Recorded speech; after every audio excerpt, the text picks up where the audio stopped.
আসসালামু আলাইকুম, কেমন আছেন সবাই? তো অঙ্কটা হচ্ছে একটি আয়তাকার বাগানের পরিসীমা ৪৪ গজ এবং ঘরের দৈর্ঘ্য হচ্ছে ৩৬ ফুট। ঘরের প্রস্থ কত?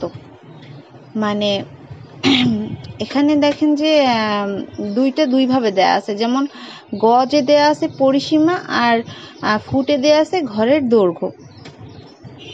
হ্যাঁ, তো ঘরের প্রস্থ কত এটা জানতে চাওয়া হয়েছে।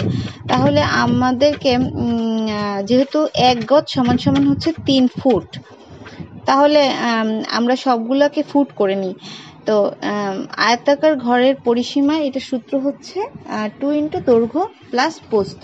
তো সেটা লিখে নিলাম। তারপরে আয়তাকার ঘরটির পরিসীমা এখানে দেয়া আছে ৪৪ গজ। তো যেহেতু আমরা ফুটে করে নেব, তাহলে ৪৪ গুণ ৩ দিয়ে নিলাম আর ওইখানে ওইটা বসাই দিলাম। তারপরে একটু সুবিধার জন্য আর কি, বোঝার সুবিধার জন্য একটু জায়গাটা পরিবর্তন করে নিলাম। তারপরে ২ ওটা নিচে আসলে ভাগ হলে ৬৬ হয় এবং যোগ বিয়োগ করলে তখন প্রস্থ দাঁড়ায় ৩০ ফুট। হ্যাঁ, তো এটাই হচ্ছে রেজাল্ট। আশা করছি যে সবার ভালো লেগেছে। সবাই ভালো থাকবেন। আল্লাহ হাফিজ।